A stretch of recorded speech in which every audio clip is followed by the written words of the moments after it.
சாய்ராம். பாபா நடமாடும் தெய்வம், வாழும் தெய்வம், நம்முடைய பயணிக்கும் தெய்வம். இன்னும் என்ன சொல்லணும்னு எனக்கு தெரியல. என்னம்மா, நாங்களே சாயை கும்பிட்டுட்டு பாபா எங்களுக்கு எதுவுமே நடத்தலைன்னு விரக்தியில் இருக்கோம் அப்படின்னு யாராவது கேட்குறீங்களா? அப்படின்னா நீங்கள் ஆசிர்வதிக்கப்பட்டவங்க.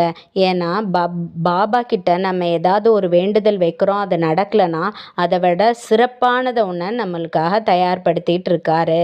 அதனால பாபாவை உண்மை நிலையில் பிடிச்சிக்கிறவங்க எல்லாருக்குமே இதுதான் நமக்கு கடைசியான பிறவி.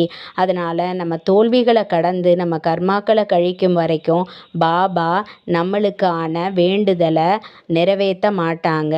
ஆனால் அதுக்கப்புறம் நம்மளுக்கு அபரிமிதமான ஒரு வாழ்க்கையை பாபா கொடுக்க காத்திருக்காங்க. இதை நம்புங்க சாய்ராம். நான் உண்மையிலேயே நான் கடந்து வந்தது இது. அதே மாதிரி ஹார்ட்ஃபுல்னஸ் தியான பயிற்சியை செய்யுங்க, ஈஸியாக கடந்துருவீங்க.